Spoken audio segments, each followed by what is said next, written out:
չի կարող լինել բանական մարդ, ով խաղաղություն չուզենա։ Եվ այդ կեղծ թեզը, որ Փաշինյանը փորձում է առաջ տանել, թե իբր ինքը խաղաղության ջատագով է, ամենաավերիչ պատերազմը, ամենաշատ ռազմական գործողությունները եւ ագրեսիաները Հայաստանի Հանրապետության նկատմամբ եղել են իր իշխանության օրոք։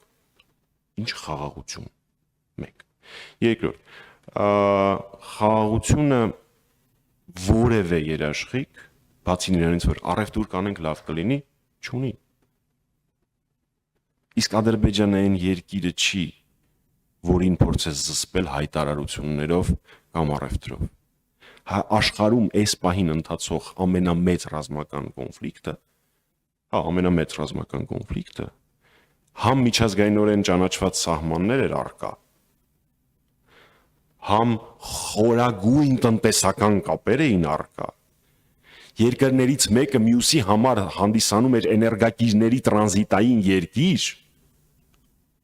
այսինքն ակնհայտ է, չէ՞, որ Հայաստանի եւ Ադրբեջանի միջև այդպիսի տրանզիտային հարաբերություններ, ինչպիսիք Ռուսաստանի եւ Ուկրաինայի միջև են, քիչ հավանական է, որ տեղի ունենան զուտ աշխարհագրորեն։ Հետո դա երաշխիք եղավ խաղաղություն։ Էլ չեմ ասում, որ կան միջազգային պայմանագրեր, որոնցով երաշխավորման ինստիտուտներ երկու երկրների միջև գործում անվտանգ է։ Անդրադառնալով, Հայաստանի Հանրապետությունը գոյություն չունի։ Եթե Նիկոլ Փաշինյանը շարունակի կառավարության մնալ, Հայաստանի Հանրապետության գոյությունը կասկածի տակ կմնա։ Դա անհերքելի փաստ է։ Դա տեսնելու համար ուղղակի պետք է նայել, թե ինչ կորուստներ է ունեցել Հայաստանի Հանրապետությունը Փաշինյանի կառավարման ընթացքում։ Տարածքային,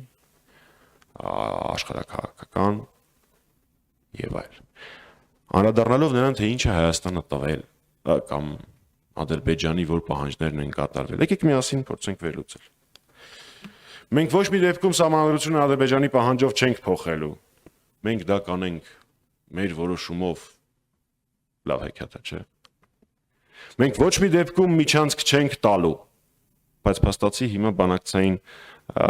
վերջին փաստաթուղթը, որը նախաստորագրվել է, ամբողջ աշխարհը ներկայացնում է միջազգային տրամաբանության մեջ, ամբողջ։ Հասկանում եք, ստորագրումից մի քանի վայրկյան հետո նախագահ Թրամփը օգտագործում է միջանցք բառը։ Հեքիաթները, որ դա անգլերեն բառ է եւ այլն, խնդրում եմ, էլի անգլերենը այնքան հոմանիշներ ունի, որ կարելի է այդտեղ օգտագործել։ Բոլոր փորձագետները, ամերիկյան, եվրոպական, ռուսական, հայկական, բոլորը ասում են միջազգային տրամաբանություն է։ Բացի Փաշինյանից։ Ոչ մի բան չի հիշացնում։ Այդ մարդը կամ միջազգային փաստաթղթեր կարդալ չգիտի, կամ էլ ստում է բոլորիս։ Ես հակված եմ երկրորդ տարբերակի։ Ամենածիծաղալու դրվագը ստորագրման պահից են պահներ, երբ Փաշինյանը ասենց ծիգրակում էր, նայեր, տեսներ էտա փաստաթղթի մեջ գրած թե չէ։ Ինչ վերաբերվում է, ես կարող եմ այսպես շատ շարունակել, գիտեմ, որ ժամանակը ավարտվում է, նույնը վերաբերվում է Լեռնային Ղարաբաղի հայկական լինել չլինելու։ Նույնը վերաբերվում է այն կետերին, որոնք իմ գործընկերները ընդդիմադիր 1.5 տարի առաջ ծանոթացան փաստաթղթի սկզբնական տեքստին, որոնք այն ժամանակ կարևոր կետեր էին Հայաստանի համար, առաջնահերթություններ էին, բայց հանվեցին Ադրբեջանի պահանջով։ Ու այսպես շարունակ։ Եվ ամենակարևորներից մեկը Յակոմինսկի խմբի լուծարումը։ Քանի կար պիտի ստորագրման ժամանակ լուծարվեր, բայց լուծարվեց նախաստորագրման ժամանակ։ Ու այսպես ես կարող եմ եւս մի 10 րոպե շարունակել, բայց ժամանակը ավարտվում է, այնպես որ ակնհայտ է, որ Փաշինյանը կատարել է Ադրբեջանի բոլոր պահանջները, հեքիաթները, որ պատերազմ չէր լինի, եթե կկատարեինք եւ այլն, փաստացի բոլոր պահանջները կատարված են։